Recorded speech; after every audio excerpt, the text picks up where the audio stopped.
kumsang hi somni le poruk Good Friday polin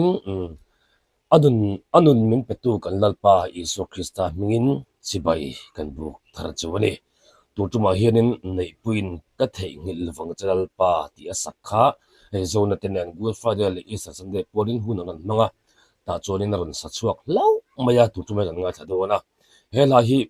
pi thang zuali kha ron sa chuak ma saber tu ni chat ngal hria chon pi tha te te pokal ron sa chuak to nei pui kan ngai thanga lang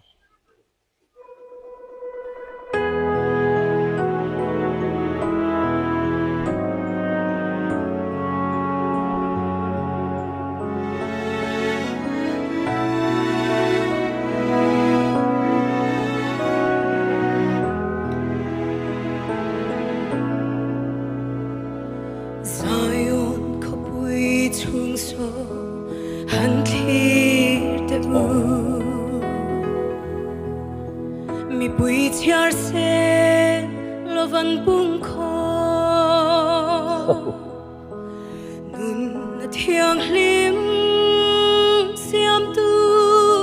kalung lai lem tu chu thingan che dong a sheum tin reng tuar turin an kal pui ta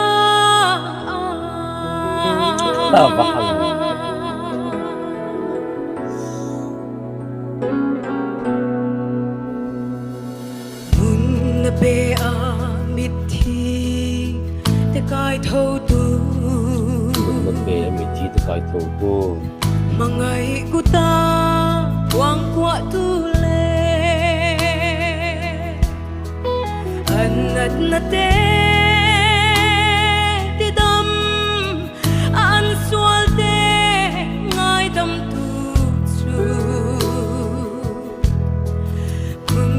har sai on kul pon lam a nu chia in an kal san ta un ko har sai on kul pona ka thei hi lo vang selal pa ka na ni tu na le it hisen luang chuak song te Albo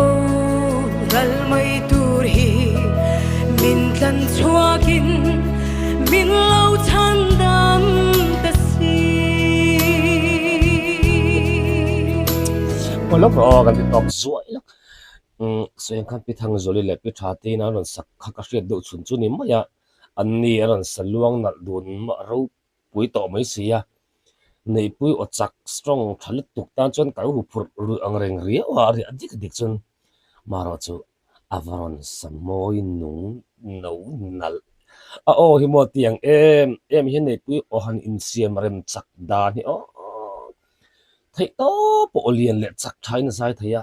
heti ang lakul nal lutuka a oran pe ka dang lam le dai atiang moi lai zung zung te a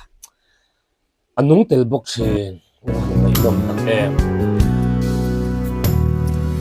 ente atuar na so avana ente atuar na so avana soi lei thei lo she na te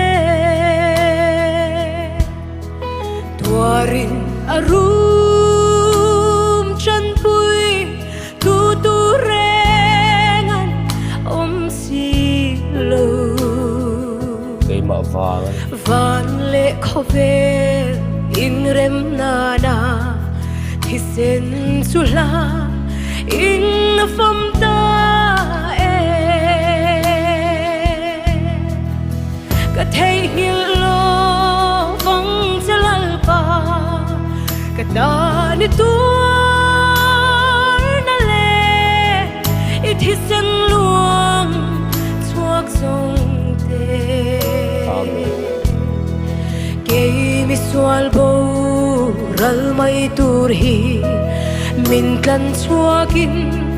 min lo chan dam ta si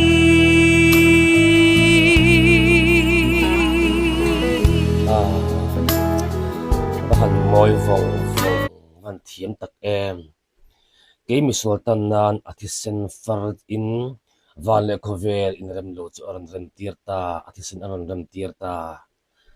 vale cover in rem lo aran rem tir ang pokhian mo midang ne na kan rem lo te ak sole chinang zoram min tipum khat thei mia lo tu ko shan le ko shan kan in rem thei lo na hi he good friday kan tan isu krista thi a nun min petu awang hian ho I in rem to teng u a ti ta kha karelo an lut tel kol de bok ani e ui email thi a chatu ring the sewan sai thiam te reng sai nu tel zel mai bok si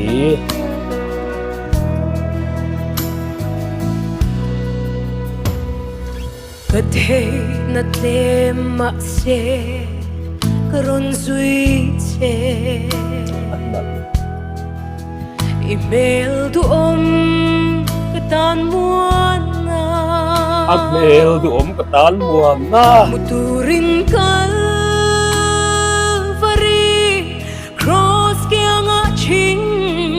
tri tsungin karon au che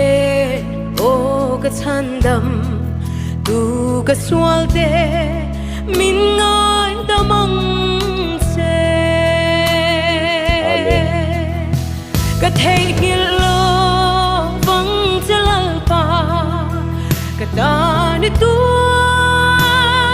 na le it hisen luang chuak zong te Sual bo ral mai tur hi min tlan chuakin min lo chan dam ka si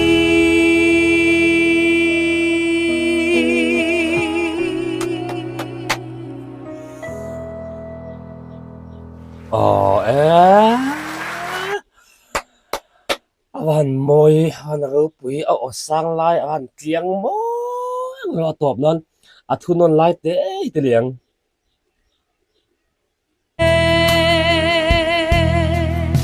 ka thei ngil lo vang chalal pa ka ta ni tu na le it hisen luang chuak zong te ke mi sual bo ral mai tur hi min tlan chuakin min lo chan dam ka si amen ei mi sual chan dam nan anun min petu lal pa chu fakin nom ro se amen de pui han ro pui em van san dung rem rem em I oil clean chain box si I o hi du to ka chei chop ni mai om hian en kim mai hi calvary powder hi o hin ain phul ngal ri wat zelen ka ria en kim mai hi lal paro pui na tur lo ne sel sela ka te ngi lewang chelal pa katan I tur na le iti sen luang zong zong te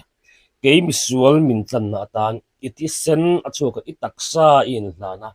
ka te ngi lewang chelal pa chumi ani awang chuan ke po itan karin hlan karin pe good friday tak mang turin kadu sak tak meu chawa tin la pakhat adang karon react le teang kham lo tlak turmut tan chuan du tok putang